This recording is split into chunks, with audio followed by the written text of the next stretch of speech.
Welcome to Film Jury, where movies stand trial and the verdict is always final. In every episode, our roundtable of film fanatics becomes the jury, dissecting the visuals, the sound, the storytelling, and the performances as they examine every element that makes or breaks a movie, because every film deserves its verdict. Warning, this podcast does contain strong language and major spoilers are ahead. Court is now in session. Welcome to the Film Jury Podcast, and we are continuing with our Creature Feature Month, and in this episode, we are deliberating on Critters from 1986. It is a science fiction comedy horror film directed by Stephen Herrick in his directorial debut, and it stars horror icon Dee Wallace, as well as M. Emmett Walsh, Billy Green Bush, and Scott Grimes in his film debut. I am the host who always hears alien signals through his fillings, James Patrick. Hi, I'm Meagan Jones, and what the actual crate? I'm Pat Stratford, and I actually have long suspected this fact about James. Yeah. Samesies. So for this episode, I've decided I will be snacking on Gushers. I feel like it is the appropriate candy for a nice creature feature with lots of blood. Speaking of which, I did not realize this was rated PG-13. What did you think it was rated? I assumed R. There's enough blood and bitten off fingers and chomping through stomachs that I assume this would be an R rating. I guess that tracks. Not enough curse words, maybe. I really like. I'm surprised that they even had the PG-13 in 1986. I'm trying to remember when they actually did that whole thing. I don't remember, but I mean, one of the Krites throws out an F-bomb. So yeah. But you're allowed. You get one. You get one exactly. So they gave it to a Krite. Now, Critters. When I was younger, I loved this movie. When I was a kid, it was one of the, like, there were certain films in the horror genre that my father would allow me to watch at a young age, and this was one of them. And so, of course, I like it because you like everything you watch when you're a kid.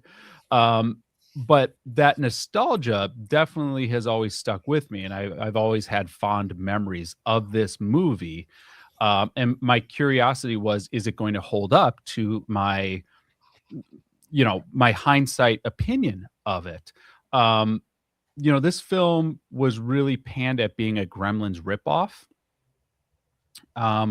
But the reality is this was actually written long before Gremlins ever went into production. I don't see how much of a Gremlins ripoff this is, being that it's about space aliens and there's a lot more and they're a lot more violent. So I don't know, but it did span a whole franchise. There's so many. I think there's like 7 Critters movies. Yeah, I did feel strongly. First thing in my notes is like, this movie is Lilo and Stitch divided by Gremlins, with a little bit of a Star Wars influence. One thing I did not remember about this movie was how bonkers the premise was. Like, outside of, like, you just have these furry little things eating people. Like, that's a pretty straightforward premise. But that you have shape-shifting intergalactic bounty hunters tracking them down. One of which who morphs into a 80s hair metal rock star named Johnny Steele. Yep. How amazing Johnny. is that? Did you know the actor who played that character, who's not given a name in the original, but in the sequel is named Ugg, I think. That's him actually singing. Yeah. Yes, yes. I believe the actor's name is Terrence Mann, and he Yes. recorded that song especially for this movie. Mhm. He's a And I had trained. to look up who the actor was because I thought he looked not throughout the movie. Like, please don't come for me. Like, I know it's not Tim Curry, but at certain angles, doesn't he look so much like young Tim Curry? Like, am I A alone? little. No, a little. I definitely can agree with that. I mean, and I had to actually look him up because I was like, is he actually a rock star from the 80s? Like, I was like, Yes. maybe. How are you gonna tell like an 80s music video from like a parody? Like it can't be done. Like Right. I remember really liking this song as a kid. Like I would sing this song. I'd just be walking around, power of the night. I And mean, I even like it now, as an adult, so the song still works. It's a good song. it I'm does. getting so much insight into young James because like you texted me, you're not ready for Critters. You're not ready. Like that's all I'll say. You're not ready. And I watched this movie, and like I have to say, I was fully prepared for it, James. Like I was ready for this sort of campy kind of like definitely wacky, definitely fun, but like kind of well, I can tell it was really special to you when you were a kid. Mhm. Yeah. Very nostalgic. It's definitely for 90s babies to 1900s babies, I guess. It's definitely a film to like it's a throwback, and I think like everybody in that age bracket watched Critters for sure. And I did not know this, but it was actually based loosely on true events. Of Okay, aliens coming so like to Earth. like remind me of the news story where like small So furry like balls. 19 so loosely, when I say based loosely, I guess like in 1955 what happened was where a couple families went to the police station and like reported aliens or something coming at them. When the police department went down and actually like discovered that nothing was there, but in the middle of the night the two families, when they came out the next day, the two families like left completely, So so they crazy. abandoned their houses because of It, these there is monsters coming and attacking them. there is a fun so the name of the town that they're in, Grover's Bend, is the name of Mhm. the town in War of the Worlds, Yeah. which the original radio production by Orson Welles. So Yeah. They're like it's pretty surprising the little Easter eggs, like the number of them they're putting throughout this movie. I thought that was kind of clever. yeah, I almost wore like a Star Wars t-shirt because of how many Star Wars references there were. Tons of Star Wars Or references. ET. I Or almost ET. wore red, Yes. I almost wore a red zip up hoodie too. Like Yeah. I mean, outside of the critter attacking the ET doll, both star D Wallace. yes. Yes. And Yeah. and there's even like a little nod. So in the beginning of Gremlins, in the beginning of Critters, in the beginning of Critters, whatever. At least I'm not eating gushers into my microphone. um, at the beginning of Critters, we see our little boy. What's the little boy's name? Brad. Brad. Okay, sorry. I just like we just came off of another. We just recorded another episode where the little boy's name is Cody, and I'm like, it's not Cody. So Brad, we see him like running a thermometer under hot water, Yep. which way, in my opinion, way more effective, way faster than holding it up to a light bulb. Yep. Well, like if you've ever tried to fake being homesick, like in the 90s, and you were using one of those OG thermometers and you tried to do it like an ET holding it up to a light bulb, please get out of here. Under the water, it's the only way to do it. Pro tip, kids. They don't make thermometers like this anymore. Anyways, but so he's like holding his thermometer under the sink so that he can stay homesick. Which is, of course, what we see in ET. We see Elliot holding a thermometer up to a light bulb because Elliot is a fool, so that he can stay homesick that day. Well, Dee was fooled in one movie, but not in both. She learned. She learned her lesson. This movie made a good amount of money. $3 million budget, brought in 13.2 at the box office. So, like, clearly it was going to merit a sequel. Like, this movie did well for itself.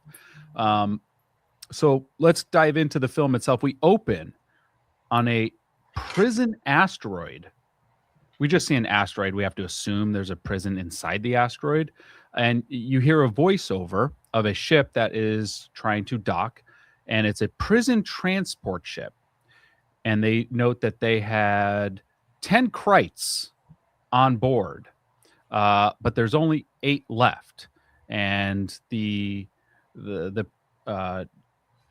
prison asteroid asks, well, you're supposed to have 10. What happened? He says, well, we had to kill 2 of them because they were just eating everything in sight. We had to make the food last longer. And so they said, all right, well, you're free to dock. Put the critters in the termination lock. Which begs the question, if the people on the ship could just easily kill the critters, because they killed 2 of them, 1, why are they feeding them? 2, why are they taking them to a prison? And 3, why don't they just kill all of them if all they're going to be doing is put them into a termination lock? Like, protocol, okay, James? It's called protocol. Plot holes. It's called plot holes. To quote the Duffer Brothers, I think that was handled off screen. What? One more time? To quote the Duffer Brothers, I think that was all handled off screen. Yeah. Obviously, the critters steal the ship, and because it's a Lilo and Stitch prequel. Like this was the entire intro of this movie, or like the beginning, the setup. I'm like, it's Lilo and Stitch. In my mind, it's like Popples, right? I don't know if you know what Popples are, but like, it's like an evil Popples. So like a 90s toy was like this. I remember Popples. They like yes, pop them out. And they, like, yeah, you pop them out. But it was like a deranged version of Popples. But yeah. They're good enough to fly a ship. Like, they're good with technology, which is surprising. Yeah, where are their thumbs? I mean, they get them later as they get bigger. Yeah, they do. But like right now, they're just like tribbles. They're just right. A little fun Maybe they just pounce on them. So like just so that kids at home know what we're talking about. The critters, the krites, are like just a little fur ball with teeth. With many rows of teeth. Three red eyes. rows of teeth. Like, don't get it twisted. It's exactly 3 rows of teeth. It's like just a little furry lamprey. And fun fact, they actually used merkins from a sex shop called Naughty or Nice. Wait, is that? Well, let's explain to the kids what merkins are. I'm just kidding. Oh yeah, so a merkin, boys and girls, a merkin is a piece of underwear that gives the impression that you have pubic hair. It's a wig for your downstairs. Yes. Yes, so you can get them in multiple varieties of different. I am so embarrassed that is now going to be in my search history. I mean, like, because there's that one scene where there's one of these krites in a toilet, and I'm like, it looks like a bad wig in there. Yes. And it turns out it's not even that. It's not even a bad wig. It's a bad merkin. Wow. I'm so endlessly amused by this. And then it comes from like the sex shop is called Naughty or Nice, and we're just coming off of the holidays. So like Merry Christmas and Happy New Year. That's great. Kat, you are not going to ruin this movie for me. I will. No level of furry merkin is going to dissuade me. Okay. I'm getting you a merkin for sure. We get to meet Warden Zanti, who's an alien in a futuristic, you can't say a wheelchair, but like hover chair, just kind of hovering around. He's got little suction cups for fingers, which I thought was kind of gross and cool. And he looks and he says, "Get the bounty hunters." Such a cool, "Get the bounty hunters." Such a cool line. And we have this epic suit up scene, where like we're putting on our coats and our belts and our weapons, and we're adjusting things so it fits tight, and we're ready to go. And then we go to Earth, and we're in Farmville. But their faces are melting and then like coming back on. Well, not yet. That's Not what yet. people are supposed to do. Oh, not yet. Not yet. No. They have light. Oh yeah, not until they get there. Like it's a vacation movie. Yeah. We get Dee Wallace making a comically huge breakfast that no one eats except, well, her husband eats it. Typical. You meet the brother and sister, the brother Brad and the sister April. Brad played by Scott Grimes. I only know Scott Grimes from what is that show? The Orville. Mm. Yeah. That's all I know Scott Grimes from. And they're fighting as siblings do. We meet Emmett Walsh as Sheriff Harv. I mean, total character actor. Like, I wonder how many times he's played a sheriff in his career. North of 50, south of 50. We have Lynn Shay, an early Lynn Shay appearance. She's the receptionist at the sheriff's station. Lynn Shay, wife of Robert Shay, the movie's producer, which is why she was also in A Nightmare on Elm Street as the teacher, and probably how she got her first role in Insidious, which is when all of a sudden everyone knew who Lynn Shay was. We meet Charlie, who's the town drunk, and also the town conspiracy theorist. Hearing signals. He's hearing signals through his teeth fillings. He's very insistent on that. Well, they used to use metal in those. Yeah, no, I'm pretty sure that my teeth are still chock-a-block full of metal fillings. Like setting off every. I'm getting HBO over here. I do love the scene of like Charlie is like he's being basically pulled out of the drunk tank, and the sheriff is just trying to get him on his way, and you hear the sheriff's radio go off and it says deputy, but Charlie's first like clocking of this is his teeth. Do you hear that? And I love Emmett Walsh response. Charlie, it's the radio. It's Jeff on the radio. Now is when we go back to the bounty hunters. We have to catch up with where the bounty hunters are at, and they're getting a data dump from the warden about the Krites, how dangerous they are, and how they have to go to Earth. But they don't want to hear. There was a hologram of the warden, and he's trying to tell him. He says, "I hope you'll be less destructive than the last time." And they turn off his message because they don't care about that. They want their destructive. They don't follow the rules. No.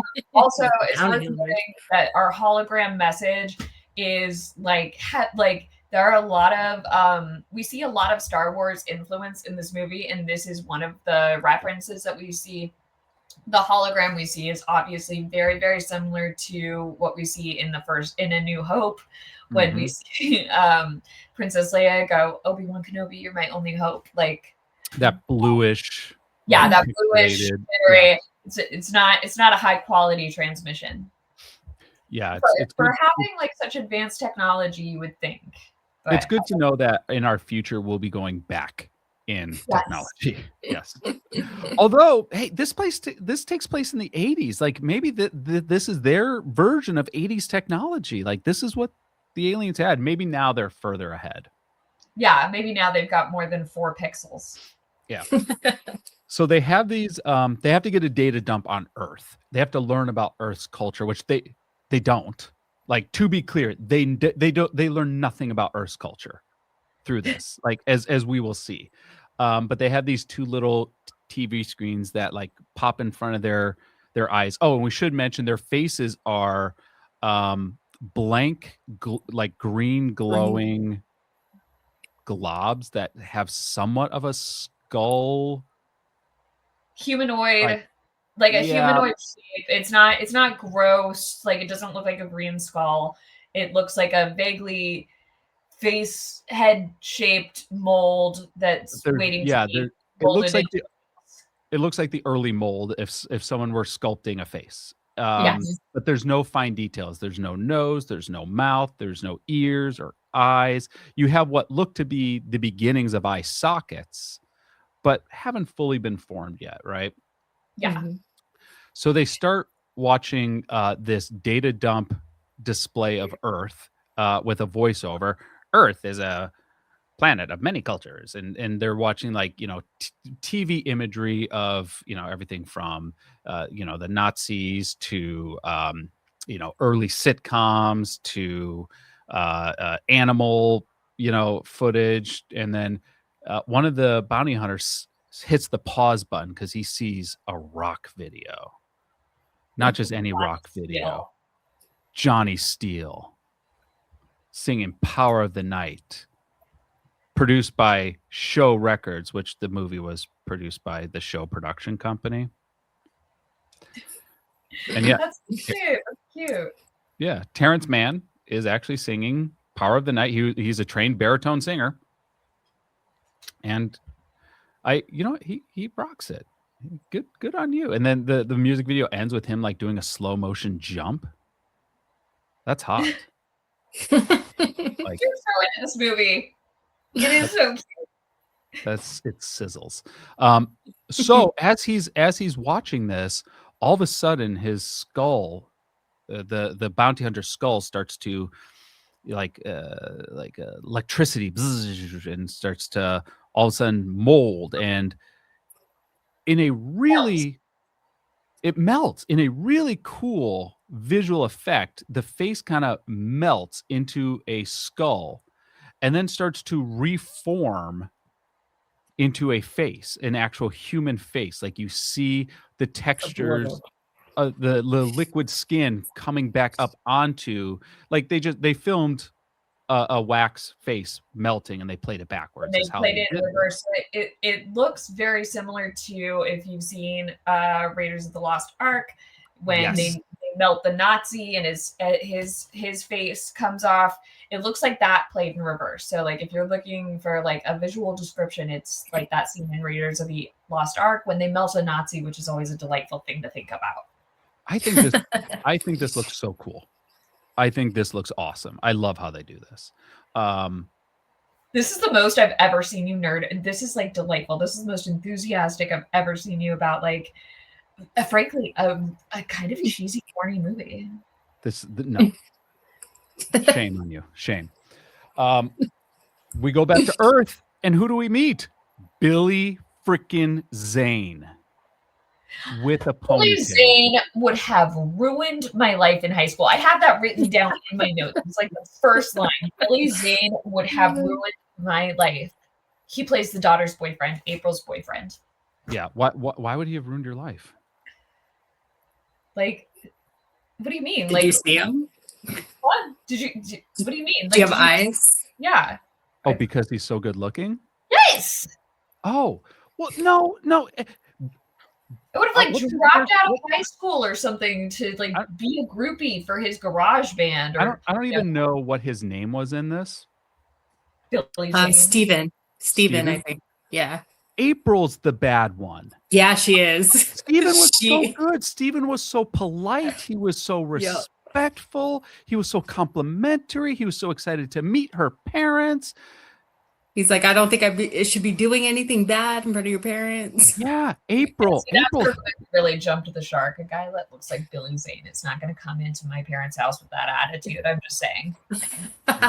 April was horny. April be horny, and April was human. Did you see him? She takes him out to the barn roll around in the hay with him. Yeah, she's like Yeah, a wholesome literally. role. Yeah. So just to set the scene, April brings Steven over to meet her parents. We have a funny scene of the dad making fun of Steven's little I think my uncle had this same car, like how there's no trunk space. You can't haul a lot of hay in this. No, I guess not. Like, and then he has what looks like the most delicious meal that Dee Wallace made of like meatloaf and corn on the cob and the fluffiest mashed potatoes. And he's like, oh, this is literally the best meal I've ever had in my life. I'm like, oh, yes, Billy. And the mom's like, oh, thank you. That's so sweet of you. Finally, someone's eating my food. You know, my kids don't eat my breakfast, but you will eat my food. And then April's horny. She's like, we got to go. We have to go. Got to get out of here. And the dad's like, I thought you were going to go see me bowl tonight. No, we got to do that thing. And Billy Zane's like, what thing? Let's go see him bowl. This is great. And the mom's like, don't you want some dessert? He's like, I would love dessert. And April's like, no. She said, I got your dessert right here. Wait, okay. So first of all, again, I reject the notion that April was merely horny. She is a human woman dating Billy Zane in 1986. Okay, with ponytail, Billy Zane with ponytail. Powerless against that. First of all, like, and yeah, I think that was pretty much my only note. So anyway, they start rolling around in the hay. We cut to Brad. Brad's making bombs. Brad likes explosives. Yes, and fun fact, it's another Star Wars moment here, because what he blows up is actually an X-wing from A New Hope. Yep. Oh, and his cat's name is Chewie. Yeah. Yes. There's quite a bit of Star Wars influence here. Like, again, it's Lilo and Stitch divided by gremlins with a soupçon of Star Wars, and just a pinch of Ghostbusters too. Yeah, because the bowler shirt has the bowling shirt logo is on based on, so it has a mimic logo. I didn't get a good look at what the team name was or anything, but it's got like a parody of the Ghostbusters logo on the back of Dad's bowling shirt. If memory serves, it was the Pinbusters. That's what I was thinking it was. It was I think so. Pinbusters or Bullbusters or something. But so we've got that parody on the back of his shirt, but also the color, which is a mint and baby pink, is actually based off of Egon's uniform in the animated series. I did not know that. Glasses. Both Brad and Charlie are going to see the Krite spaceship. I guess it's not a Krite spaceship. The spaceship the Krite stole, flying over. Brad sees it he's sitting on the roof of his house. And then Charlie sees it on his bike while he's drinking. Which begs the question, I don't know who taught the Krites how to fly a ship, but they're flying it surprisingly well, and they have a perfect landing on Earth. And then they're talking to each other, and we see, it's subtitled. And one of them asks status report, because apparently they're very formal when it comes to landing spaceships. Like, these aren't just creatures. This is an evolved species. Status report. And the other says minor damage. I don't know what the damage was from, but nonetheless, they have minor damage, and they're very formal. From hitting the cow, probably. Melting the cow. Something. So, the dad saw something without a cattle mutilation. Hey, we have to tether this to reality, and cattle mutilations tethers to reality. So Brad and his dad, because the dad saw something in the sky too, they go looking. Oh, what is this? And then they come across the dead cow, and they're like, oh, should probably get back to the house. Let's not wander around here in the dark. So hey, they're smart. We actually have intelligent characters. I'm all for this. Then we go to Jeff, the deputy, and he's trying to hit on the receptionist. And then all of a sudden, he gets pulled under his car. And very dramatic, but like he has to like move out of the way of this like rolling tumbleweed coming at him that he thinks is a dog, and it like rolls and he like dramatically like moves out of the way into to where you see the sign of where we're actually at. Yep. Yeah. So the deputy gets pulled under the car and killed. And now we're back to the bounty hunters. They've landed, and you have the one who's now Johnny Steele. He transformed into Johnny Steele, and he looks at the other one. The other one hasn't transformed. He's weighing his options still. The perfect face will come along. He's gonna have it in a minute. He's finicky. He wanted to be Johnny. Yeah, he's like, oh, we can't both be Johnny. Like, Yeah. that sucks. You took Johnny first. And so, you know, for the sake of this, I'll just say Johnny. It says transform. And then he responds, nothing likes me, which is interesting. Almost like whatever he's turning into has to approve, has to consent to him taking their visage. I thought that was interesting. I noticed something else. Like at another point, I think it must have been when they came across the deputy. He says, "Eating start." So they've started feeding. I thought it was interesting how he talks by flipping his words. And I thought that was kind of, that's fun. It's a little thing.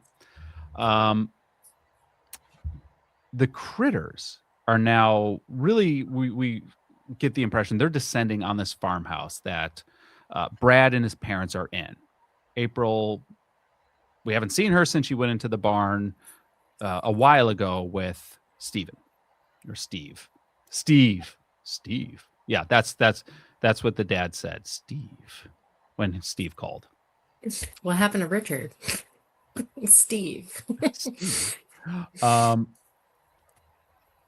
The power gets knocked out at the house, and resourceful little fur balls. Yeah. So the dad and the mom and Brad, they go to let's look at the surge protector or the breaker. Let's look at the breakers. Smart characters. And the dad goes down there, and then all of a sudden something like looks up at him, and it's got lots of teeth and eyes, and it bites his hand. Red eyes. Yeah, and he backs away, and then it jumps on his shoulder, and that idea of like biting that like trapezius muscle is like, it just gives me chills. Like, but it just is gnawing on his trapezoid, and he's trying to fight it off, and he eventually gets it knocked off, and he starts to climb up the stairs, and then we see it has another attack method. It arches its back, and like needles protrude from its back, and it can shoot these needles. And it does, literally. Yeah.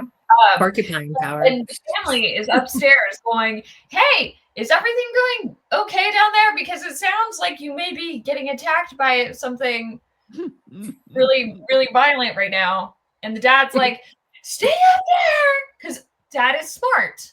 Yeah. The dad is really intelligent this whole time. Yeah. No, dad's a smart cookie. Yeah. Dad deserves to live to the end of this movie. So we see that these spikes like have a paralysis venom to them. They make you drowsy. They knock you out. But you know, Brad and his mom are able to get dad up the stairs, and they kind of shut the cellar doors. And now we have to go back to the bounty hunters now. And the second bounty hunter decides to transform into the dead deputy. And not just transform the dead deputy, he takes on all of the scarring on his face from the critters attacking him. So he's all bloodied up and scarred up, which I thought was interesting. We're not just turning into, you know, what the person looks like, you know, in their best self. We're turning into what they look like right now. So if he's a dead person, he looks dead. He looks like a walking around zombie with his face all torn up and blood coming out of his head. And they decide to take the deputy's car, which brings up a weird plot hole. The Krites, these little critter things, can figure out intergalactic travel on a stolen spacecraft and land perfectly on Earth with minor damage. Fine. These two bounty hunters, which watched a smash cut of Earth's culture, can't figure out how to drive a car. It's not a technology they're familiar with. Okay, like you need to understand, like they are strangers in a strange land. James, cut them a break. It's Johnny Steele. So they drive it backwards, which I actually think's funny.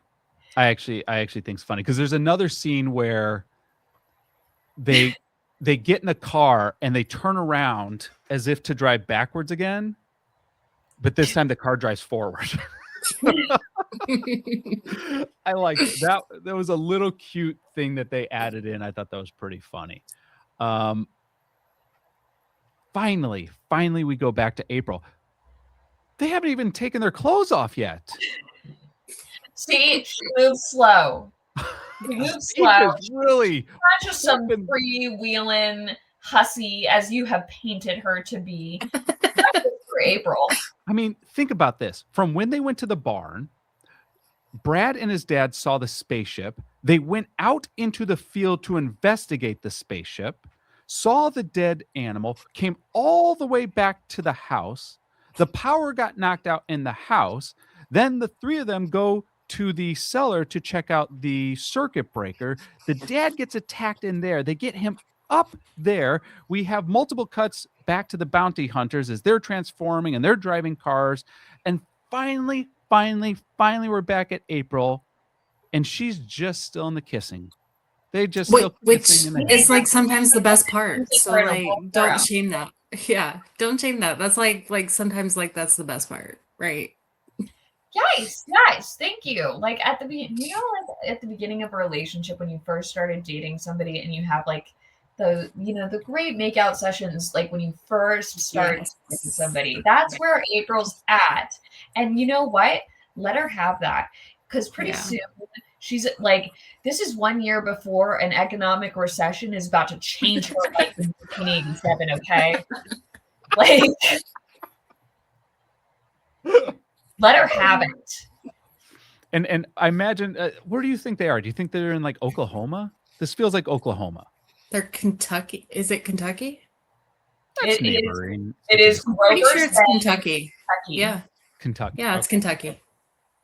And I think it feels very Kentucky. I don't get Dust Bowl vibes from this, which is what they have in Oklahoma. This feels which is funny because that's how it sounded like Wisconsin from the deputy and the dispatch. It sounded like they were talking back and forth like in a Wisconsin accent. Absolutely. So like they've got like a little bit of a Minnesota nice. Yeah. Like, don't you know kind of. I told you no. Like, what we get is that this is a flyover state for sure. Yeah.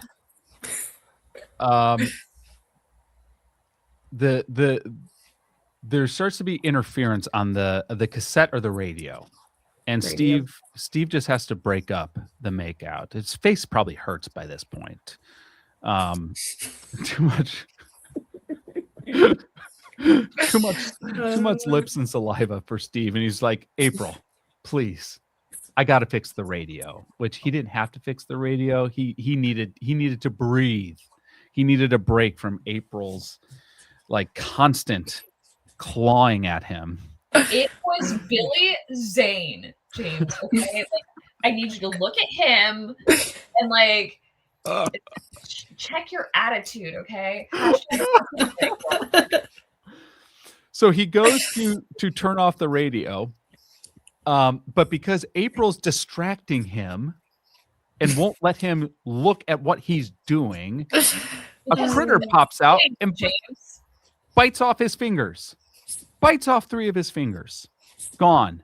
His pinky finger, his ring finger, and his middle finger, all gone. He's 2-finger Steve now.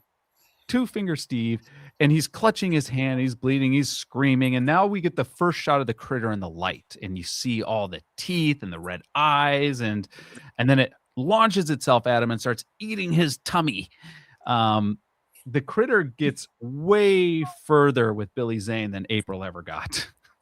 You know what? Like, that hurt all of us. Okay. Like, Yeah, the critter got some finger action and shame. Wow. Just Oh wow. Oh my gosh. Brad. Yeah, so Brad. the critters, I almost called them gremlins again. The critters have now infiltrated the barn. April's not having a swell time anymore. She's gonna have to hang on to that V card for a few days more. Yeah.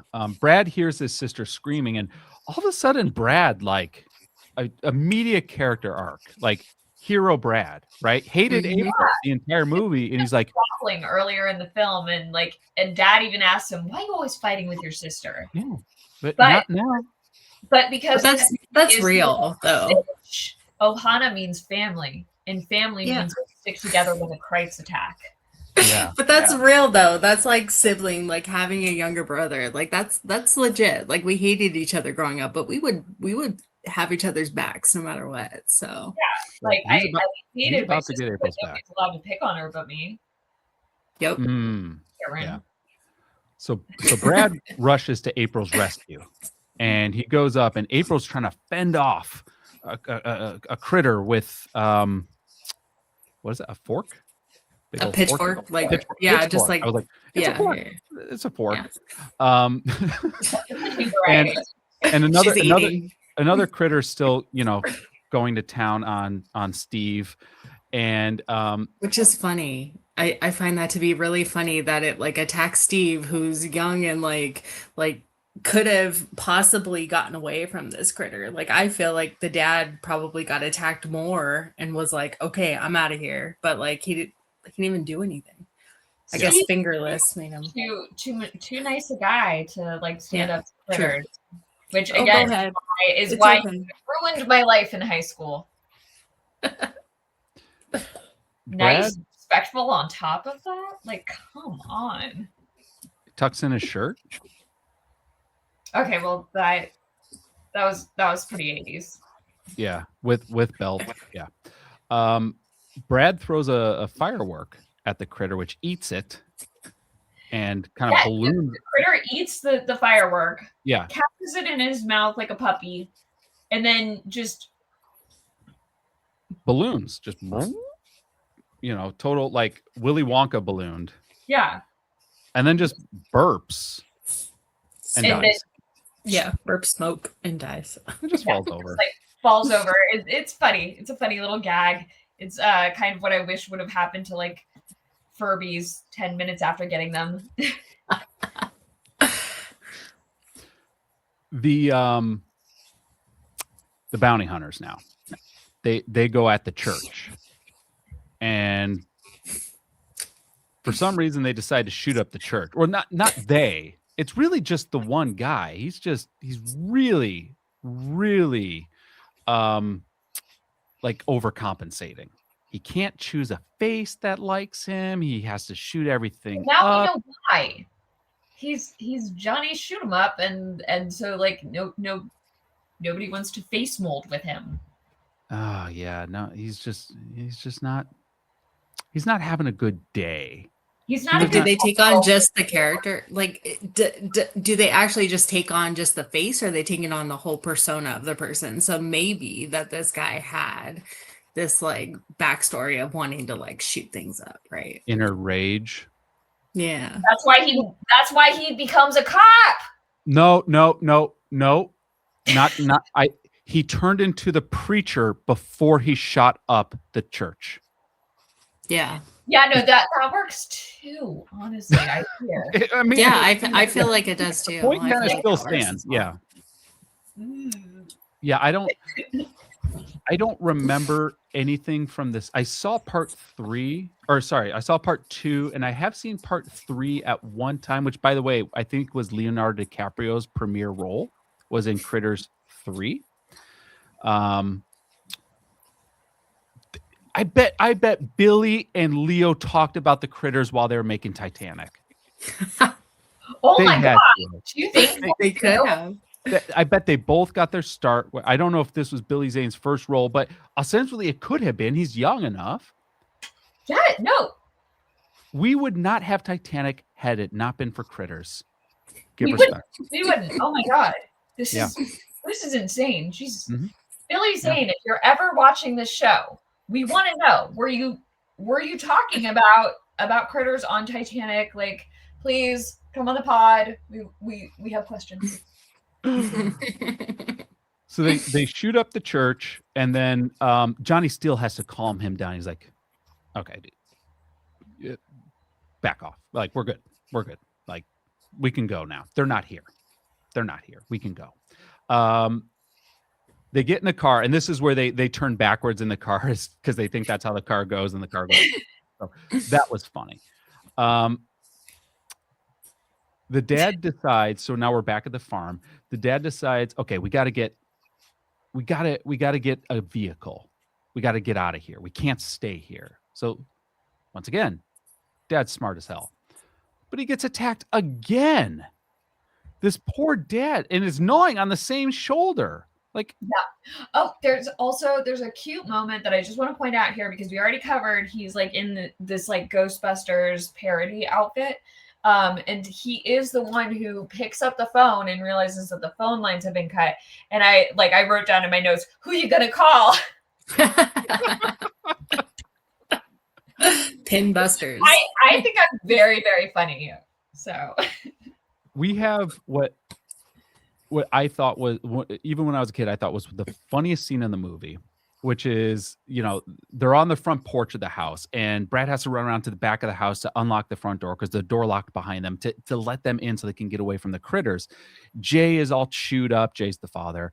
The mom and daughter are terrified. The mom ends up taking the side-by-side shotgun from her husband, but it's like, does she know how to use this? Like, it's just chaos. They finally are able to get inside the house, and the door shuts. And we see the two critters standing on the front porch, and they decide to have a little conversation. The one looks at the other and says, they have weapons. And then the other says, well, so what?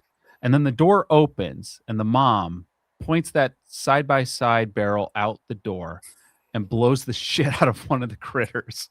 And the other critter looks at the exploded corpse of his compadre, and now we get the F-bomb in subtitle only, and just yells, fuck, and then rolls off. Fun fact, the guy who voiced the critters is also the guy who created the secret language of the critters, and it is a combination of Japanese and French. Huh. Interesting. I don't think, did we need someone to do that? Yes. So sometimes you ask the most absurd questions, James. Do we need that level of yes, obviously, because they know that 40 years later, so little Kat Stratford will be on the IMDb trivia page, and she needs good fodder. She needs to know how this language was written. I'm obsessed with those kinds of details. Fun fact, in the Disney film Atlantis, the language was actually developed by the same guy who created the Klingon language for Star Trek.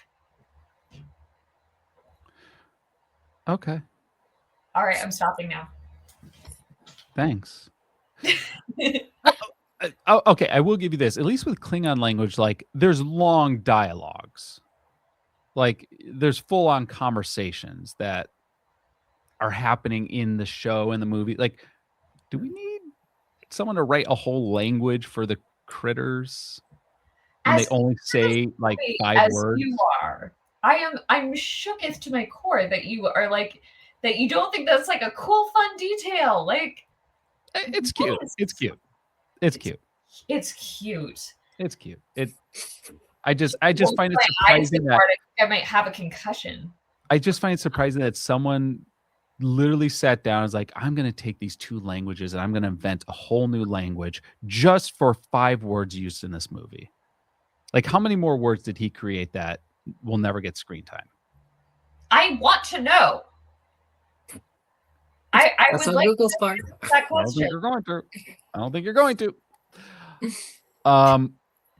Okay, so we got to go to the bowling alley. So I guess the pin busters are bowling Sans Jay. And the bounty hunters decide that they need to try their hand at bowling. And Johnny Steele like sidearms a bowling ball into the pins and explodes the pins. And everyone's like, turns them to dust. yeah. Literally. Yeah. And everyone's like, whoa, I want him on my team, is what they're thinking. They go into the bar at the Bolo-Rama, as Lin Shaye said. And they start to freak out the patrons there, asking for the Kreitz. And no one knows what the hell they're talking about. They're just wondering why one of them, who's the preacher, he's like, or Reverend, well, what are you doing here, Reverend? Like, what are you doing? What is happening? No critters at the Bolorama, of course. Back to Charlie the farm. was there. What's that? Charlie was there. Mm-hmm. Charlie was there. And Charlie now knows something's up. Yeah. Well, then the bounty hunter turns into Charlie. Yeah. Yeah. And so we get Charlie looking at himself, and which is okay. That's kind of cool. I like when they did that. And I like when they did it well enough that you can't see where they spliced the footage. Yeah, where the line is. Yeah. Mm-hmm. It was good enough that you don't really see it. So back to the farm. Oh, poor D-Wall. She gets shot in the neck with one of those needle thingies. So she's now tired. And we see one of the critters growing. Yes. And now they fed. And the fed more after they eat, midnight, the more they grow. They grow. And if you couldn't tell that they were growing from the, they don't really show it because they show like a silhouette. The silhouette shadow. Yeah. Yeah. We get Brad giving us some great exposition. Oh my gosh, they're growing. Thank you, Brad. The critters break into the house and we get our montage, which I can understand, like, if people say this is an ET ripoff, it's from this montage. It's the critters going through the house, destroying it, much like the Gremlins did in their film from a few years prior. This is where we get the critter attacking the ET doll, going at the goldfish, tearing apart the cushions. Goldfish scene was hilarious. Now, apparently, allegedly, reportedly, according to the official kill count for this film, there was only one goldfish in that tank. The amount of blood, like, we see the fish in the critter's mouth. So, like, yeah. It's a standard size goldfish. The amount of blood in this tank, that was I disagree with the kill count. I think there was more than one fish. I don't know. I have to ask production on that one. I know that these are the details that you really care about, so I want to make sure to include them. Some of us care about how many goldfish were in there, okay? Yeah, they goldfish were clearly harmed in the making of this movie. Goldfish were not spared. Brad, who went off to find help, finds the bounty hunters. But he thinks it's the sheriff because they're in the sheriff's car. And he gets in the back seat. He's like, "You got to come back. You got to help us." And then he's like, "Charlie? Johnny Steele? Who are you guys?" Recognizes that Johnny Steele is a big old rock star. Like, yeah. What are you guys doing in the sheriff's car? You know how to get to my house, Charlie. Like, it takes him a while to figure out something is kind of amiss here.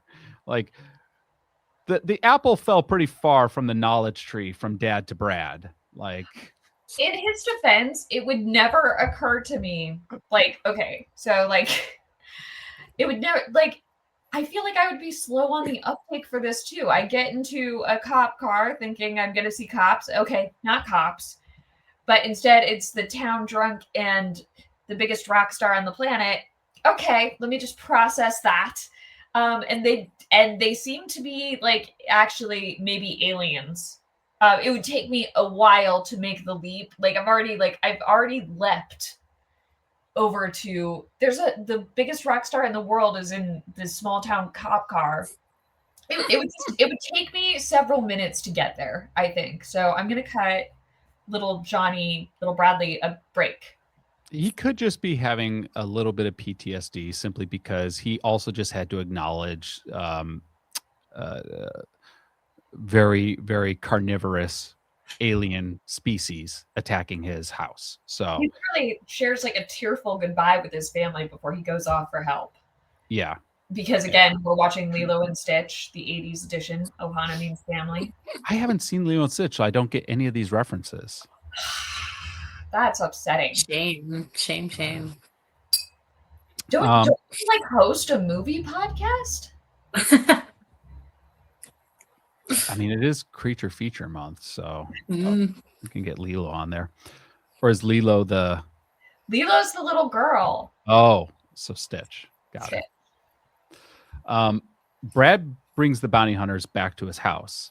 And here's something that I find interesting that I've never noticed before watching this movie. We have the toilet bowl scene, okay, where Johnny Steele lifts up the bowl to the toilet, which, by the way, he had to be warned by Brad that something was in the toilet. He didn't clock it himself. Yeah, no, these are terrible bounty hunters. Like they never actually follow the trail of like, I don't know, did the critters not leave tracks or anything? Like how did they go from like the dead deputy to not follow trail to go all the way to the other side of town and harass all the townspeople, only to then come all the way back to the farm where Brad finds them and has to take them to the house himself? According to producers, well, we had already paid for those sets. There you go. There you go. Yep. Check notes. We've already spent the money. Brad has to warn the bounty hunter behind you. So the bounty hunter notices now there's something in the toilet, lifts up the toilet seat with his foot, and there's just a little merkin swimming. Yeah. Swimming in the toilet, trying to get down the drain, I guess, of the toilet. Yeah. And he takes out his giant laser cannon and extends it at point blank range into the toilet. The extendy and de-extendy of the gun was very phallic. Very phallic. Thank you. I didn't want to say it, but I'm glad somebody else did. Very phallic. And it's just like you're really close to the kid with that thing, like while it's like going up and down, swinging it around. Yeah. So point blank range, he shoots his shot and like blows up the entire bathroom as a result. Here's the interesting thing that I only noticed watching this at this point in my life. This is the only critter, the singular critter the bounty hunters kill in this movie. I'm glad you clocked that because I was curious if they killed any. And you think like, the bounty hunters are badass. They miss every time. Yeah, again, a tribute to Star Wars because, you know, they miss everything they shoot. Their uniforms do seem to be like another little tribute to like it's very Han Solo coded with like a little bit of Michael Jackson in there, maybe. Han Solo invited by Michael Jackson. It's like the perfect blend of like leather and like studs, like brown. Yeah, brown leather and studs. Yeah. D. Wallace for the audience. What's that? We're painting a picture for the audience. Yeah. D. Wallace gets another kill. She shoots a critter through a door.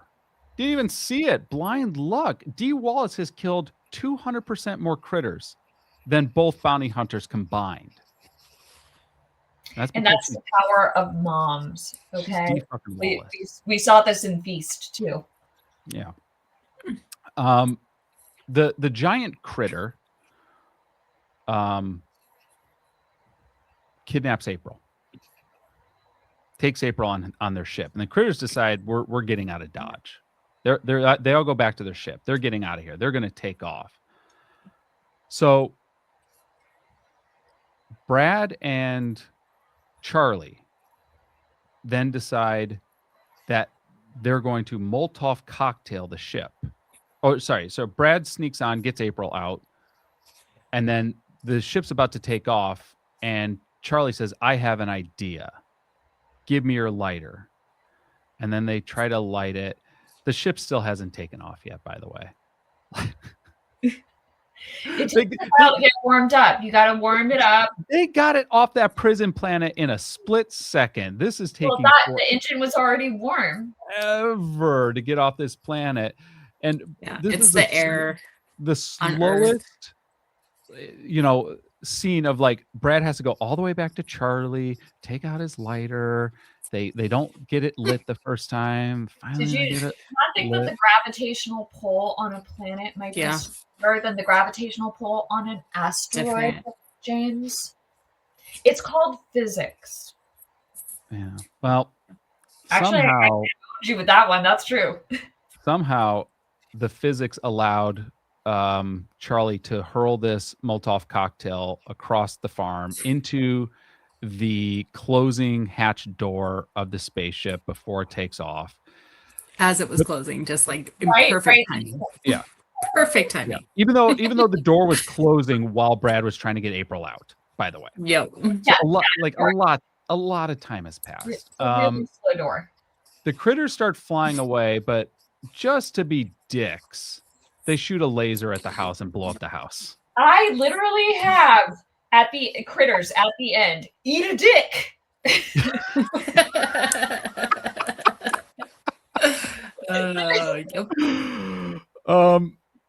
Just to be a dick, they do that. And like this house is already destroyed. There's another scene that we didn't even mention where they like an oil lamp falls and like lights half the house on fire. And I'm like, who? Like, I know it's 1986, but why do you guys have an oil lamp? That's basically just like a decorative Molotov cocktail. Mm-hmm. Yeah. I mean, for all intents and purposes. Well, now the house is gone, just completely. But the critters don't get far. They fly like another 5 feet, and then their ship explodes. And then goodbye. That's it. And that's Brad and Charlie. Like, still, Bounty Hunters won. Brad and Charlie got like, what, 5? 7. So if there were 8, D got 2. So that takes us to 6. 5. Okay, so 5. So, they got 5. One of which being the giant one. Yeah. Which counts for like 10, right? Yeah, sure. Yeah.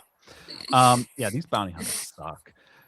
So it's now it's now daytime, and the bounty hunters are like, all right, dude, we're out. But here's a little iPhone. Yeah, the bounty hunt, like Johnny. So like Johnny and Brad have bonded throughout this movie. This is actually secretly a buddy comedy.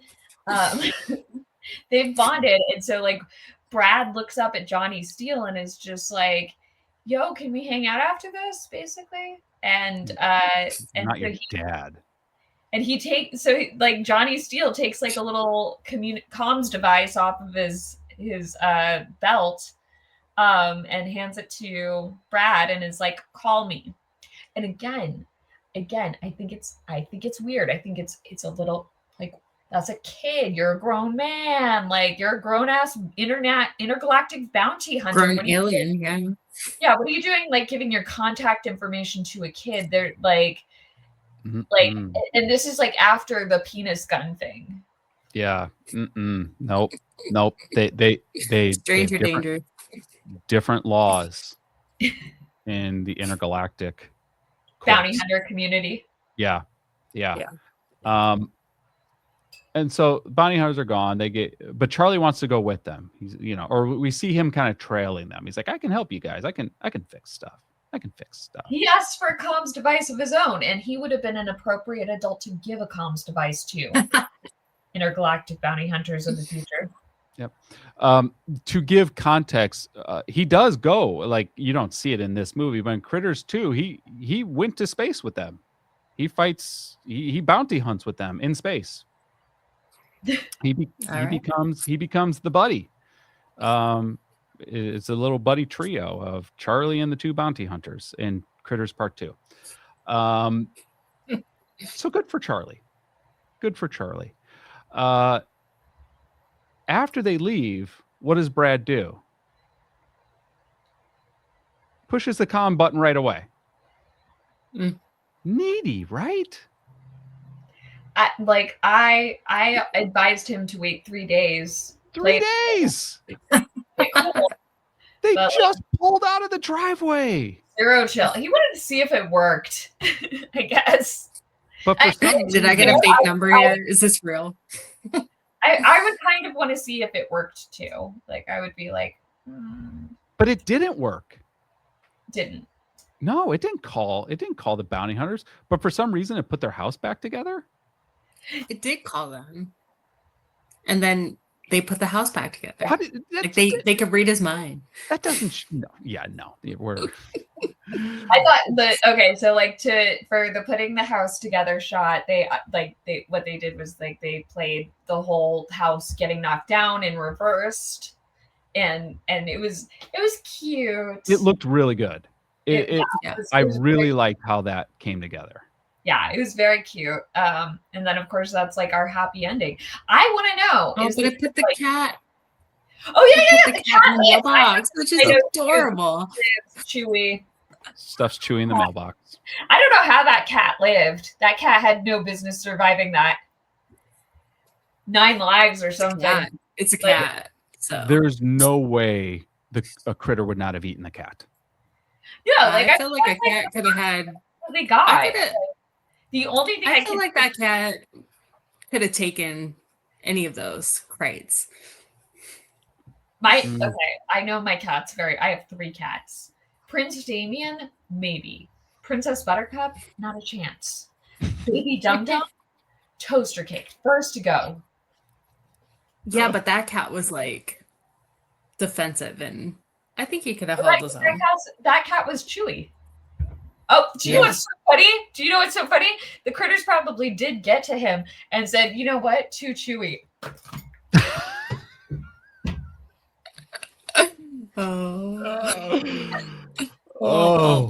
Rough. We have to have one final camera pan. The camera pans to the chicken coop, and we see we learned something about the anatomy of the Krites. They are reptilian, as there are 3 eggs in the chicken coop, and one of them starts wiggling, and you hear the critter laugh. They are demonstrably not reptilian because they are covered in fur. Then why are they laying eggs? Why does a platypus lay eggs? So are they more like a bird? They're more like a platypus. Yeah. Which is the only egg-laying mammal. A platypi. They're a platypus. Of the platypi lineage. Those look like reptile eggs. So is your face. That's my comeback. I'm very mature today. I'm sorry. Like you wanted to record on Monday mornings, and this is what you get. I feel like I need to assign you the remaining 6 Critters movies now. just as a retort to that insult. All right, let's do it. Final deliberations on Critters. Let's start with Meagan. Overall, like I still felt the nostalgia when I watched it a second time from a child. So there were a lot of really great things about it. I just felt very much like it was ahead of its time in a lot of ways. And then it was silly and goofy in other ways, which I expected. But I'm going to give it a thumbs up because like I think that people should watch it. Kat.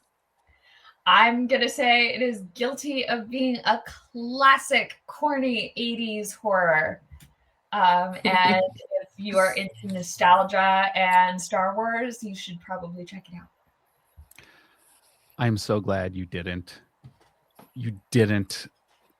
give it a bad score just to spite me. I almost gave it a mistrial. I almost declared a mistrial right here, right now. I was so nervous you were going to.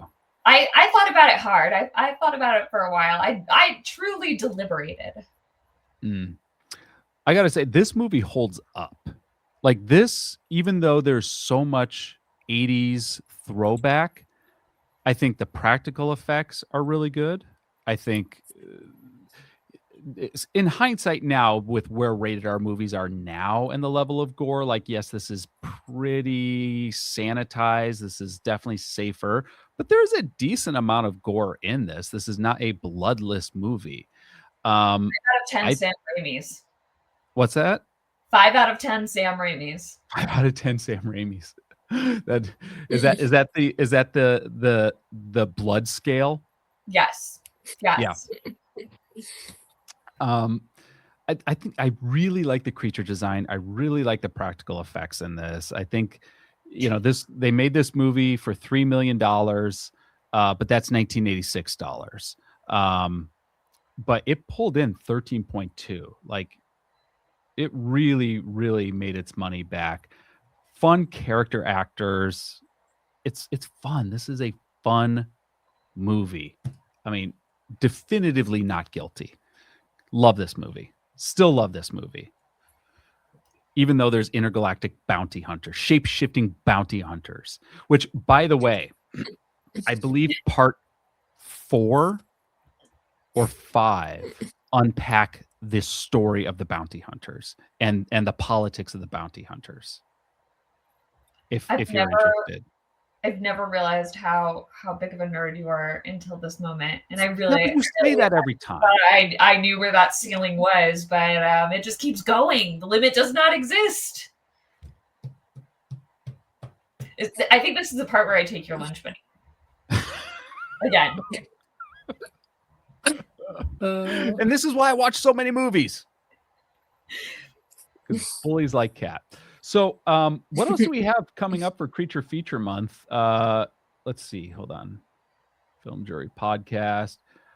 Ooh, we got some bangers coming up here. So The Ritual is what we're going to be excited about. The Ritual. I have seen this one before. It's one of my favorite creature features, like just in general. Great movie, great story, great creature. And I'm excited to nerd out with you about it on the podcast and argue with you some more. So we'll have both Megan and Kat back for that. And a question for either of you: have either of you read the book? Nope, have not. Why do you do this? I've not read the book. Maybe I will, and I'm gonna bring my most obnoxious pair of glasses. It's not. I will say it's not a short book. The first, and we'll get into this in the pod, but the first half of the book tracks the movie almost perfectly. The second half of the book is wildly different from the movie.